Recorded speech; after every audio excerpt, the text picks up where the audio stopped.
ఓ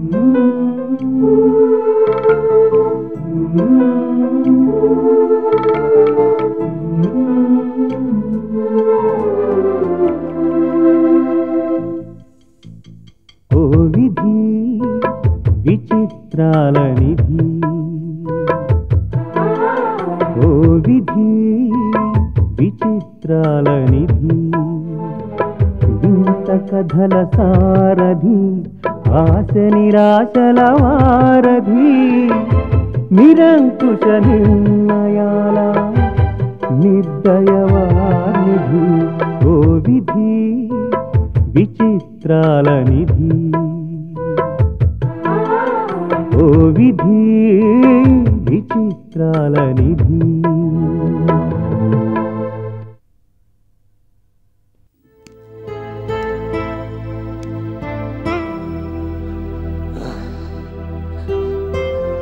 బాబు వినోద్,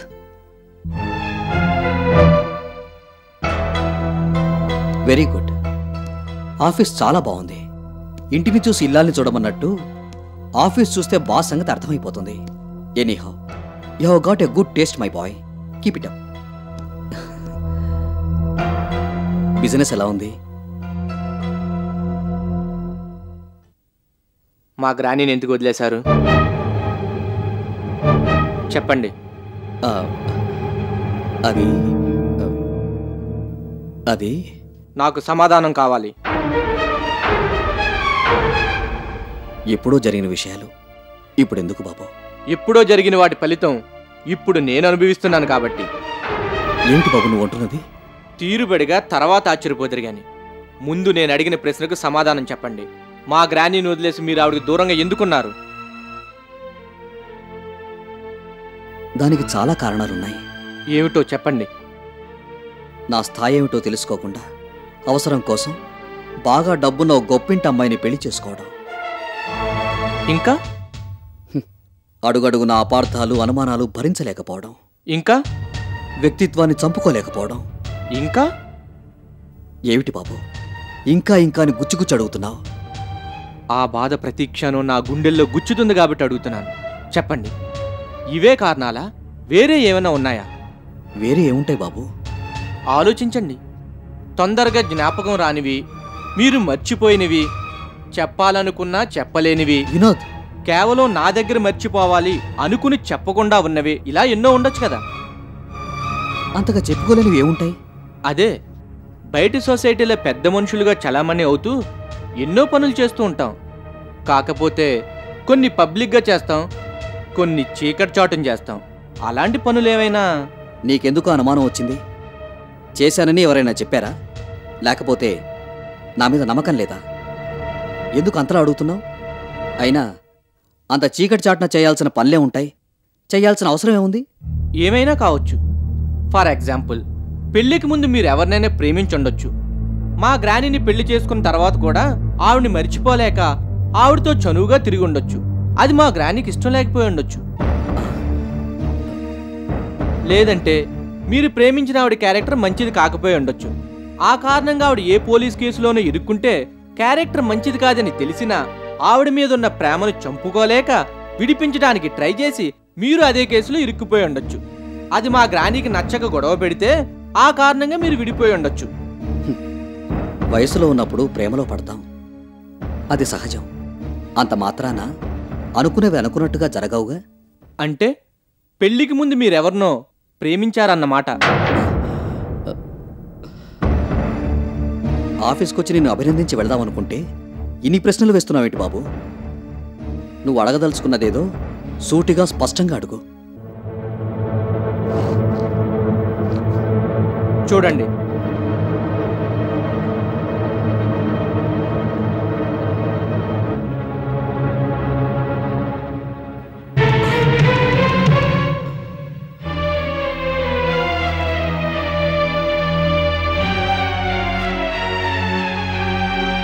ఈ ఫోటోలో మీతో పాటు ఉన్నది మీ ప్రియురాలు లక్ష్మీదేవి కదూ?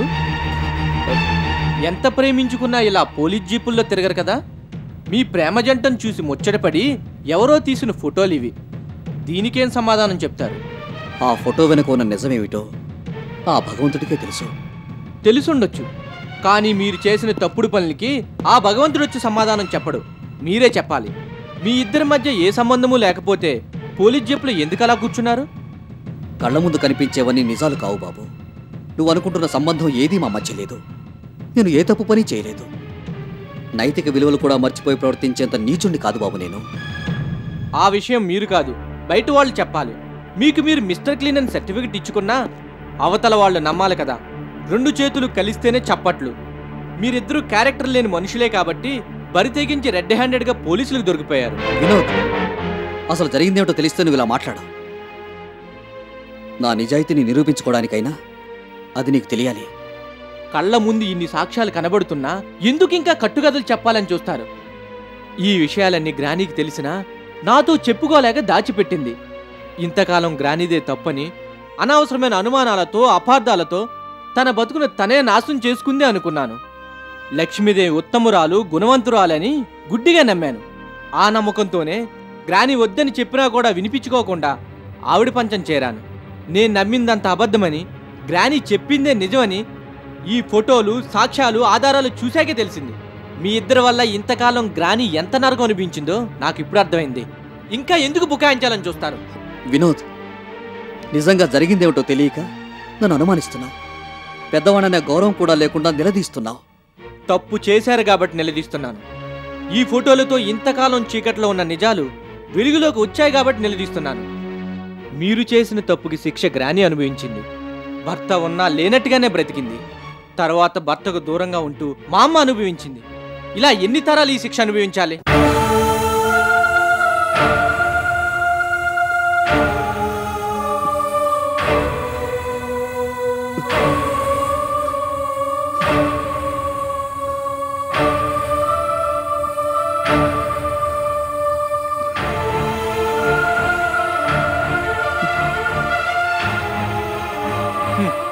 నాకు కావాల్సింది మీ మొసలి కన్నీళ్లు కాదు.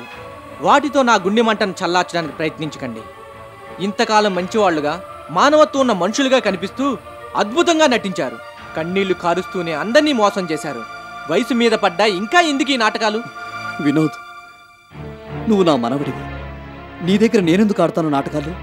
నిజంగా అలాంటిది ఏమన్నా ఉంటే ఇంకేం చెప్పొద్దు. మన ఇద్దరికి ఉన్న బంధం ఈ వేళతో తెగిపోయింది. మీలో నేను తాతేం చూడడం లేదు, పచ్చి మోసగాన్ని చూస్తున్నాను.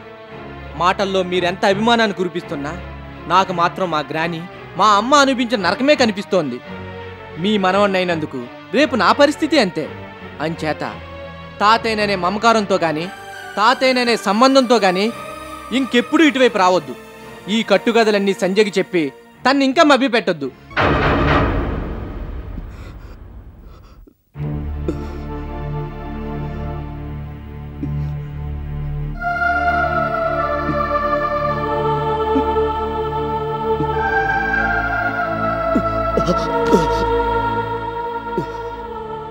ఇదో రకం నటనా?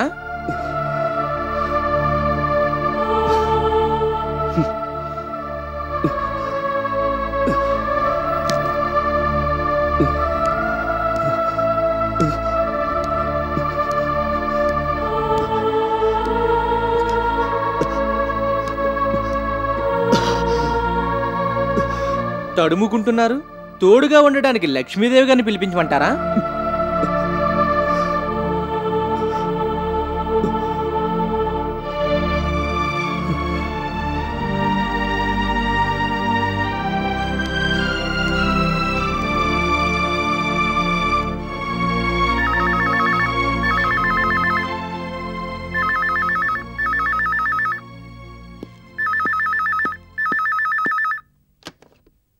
హలో, నాన్నబాబు నోకాల్ని.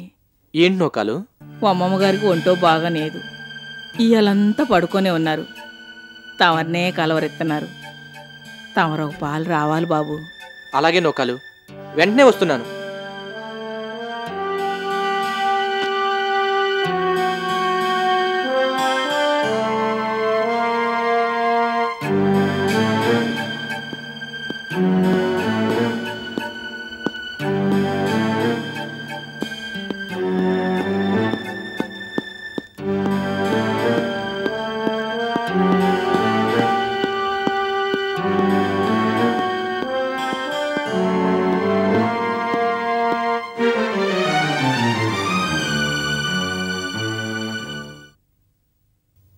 గ్రాని,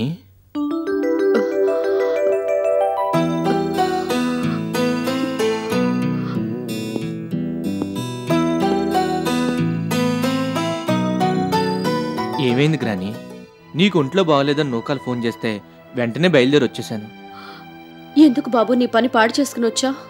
అదేంటి గ్రాని అలా అంటావు? నీకన్నా నాకు పని ముఖ్యమా? డాక్టర్కి ఫోన్ చేసి రమ్మన్నా. ఎందుకు బాబు? ఏది ఎలా జరగాలో అలాగే జరుగుతుంది. జీవితంలో అనుభవించిన నరకం చాలు. అయినా ఎవరి కోసం బతకాలి? నువ్వు ఎప్పుడు ఇలా డెస్పరేట్గా మాట్లాడటం నేను చూడలేదు గ్రాని. ఎందుకు ఇలా మాట్లాడుతున్నావు? ఒక్కదాన్నే ఉంటున్నాను కదా, చేదు జ్ఞాపకాలన్నీ గుర్తుకొస్తున్నాయి. ఆ బాధ తట్టుకోలేక గుండె ఏ క్షణాన్నైనా ఆగిపోతుంది అనిపిస్తోంది. మీ తాతగారు నన్ను వదిలి వెళ్ళకపోతే ఈ వయసులో నాకు ఈ బాధ ఒంటరితనం ఉండేవి కాదు కదా. అసలు తాతయ్య నిన్ను వదిలి వెళ్లాల్సిన అవసరం వచ్చింది గ్రాని? ఈ ప్రశ్నకు సమాధానం చెప్పాల్సిన అవసరం వస్తుందనుకోలేదు వినోద్. కానీ నిజమేమిటో నీకు తెలియాలిగా. మీ తాతగారికి లక్ష్మి అనే బజారు మనిషితో మా పెళ్లి జరక్కముందు నుంచే సంబంధం ఉండేది. ఆ విషయం దాచిపెట్టి నన్ను పెళ్లి చేసుకున్నారు. పెళ్ళైనా దాన్ని మర్చిపోలేకపోయారు. ఆ సంబంధాన్ని వదులుకోలేకపోయారు. వద్దని ఎంత చెప్పినా వినిపించుకోలేదు. దాంతో మా ఇద్దరి మధ్య గొడవలు ప్రారంభమయ్యాయి. మీ తాతగారికి లక్ష్మి అనే బజారు మనిషితో మా పెళ్లి జరక్కముందు నుంచే సంబంధం ఉండేది. ఆ విషయం దాచిపెట్టి నన్ను పెళ్లి చేసుకున్నారు. పెళ్ళైనా దాన్ని మర్చిపోలేకపోయారు.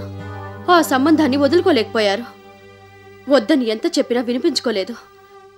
దాంతో మా ఇద్దరి మధ్య గొడవలు ప్రారంభమయ్యాయి.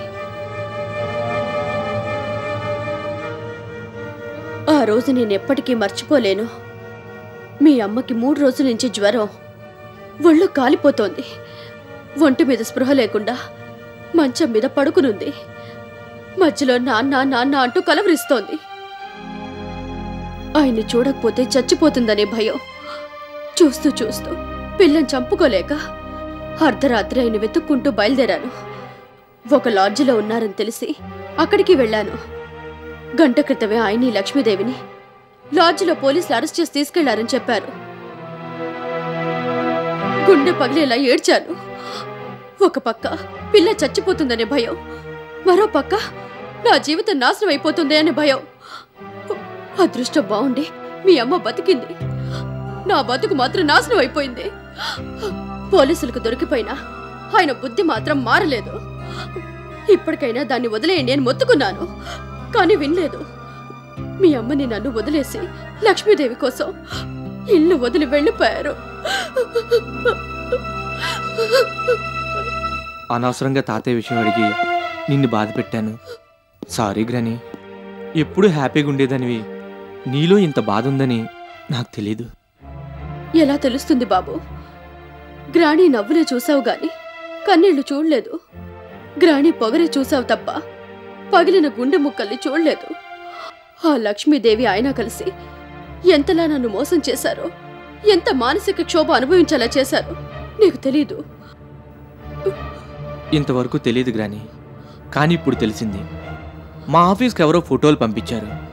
అందులో లక్ష్మీదేవి తాతయ్య పోలీస్ జీప్లో వెళ్తున్న ఫోటోలు కూడా ఉన్నాయి. నేను నమ్మలేకపోయాను.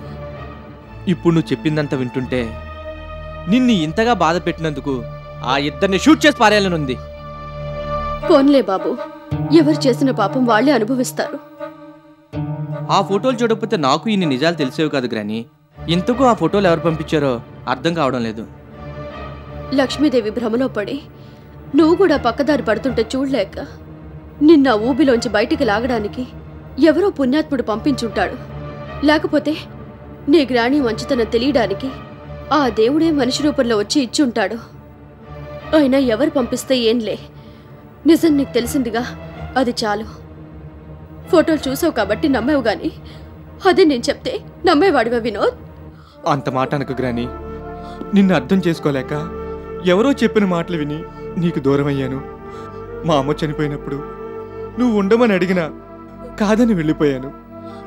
కష్టాల్లో ఉన్నావన్న జాలి కూడా లేకుండా నిన్ను ఒంటరిగా వదిలేశాను. I'm a pool, I'm stupid. నన్ను క్షమించు గ్రాని. ఇంకెప్పుడు నిన్ను వదిలి వెళ్ళను. ఎక్కడికి వెళ్ళను.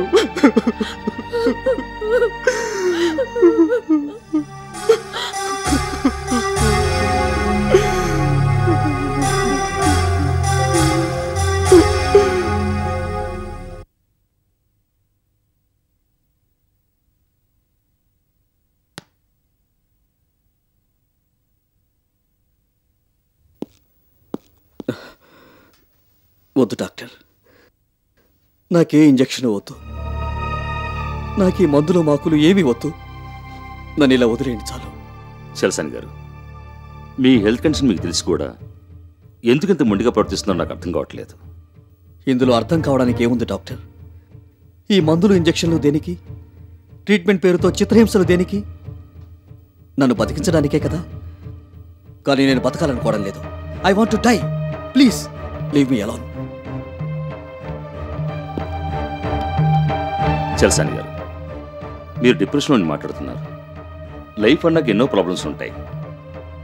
అన్నీ తెలిసి మీరు కూడా ఇలా మాట్లాడితే ఎలా? డాక్టర్, నేను పడే బాధ మీకు తెలియదు. కన్న కూతుర్ని చూడడం కోసం ప్రతి క్షణం పరితపించిపోయాను, కానీ చూడలేకపోయాను. ఇన్నాళ్ళకి కూతురు అమెరికా నుంచి తిరిగి వస్తుందని భర్తతో కలిసి కాపురం చేసుకుంటూ ఉంటే కళ్ళారా చూసి సంతోషిద్దామని కోటి ఆశలతో ఎదురు చూశాను. కానీ నాలాంటి దౌర్భాగ్యపు తండ్రిని చూడకూడదనుకుందేమో. నా కూతురు తిరిగి రాలేదు. జీవితాంతం ఆ బాధ భరించమని నన్ను శాసించి శాశ్వతంగా వెళ్ళిపోయింది.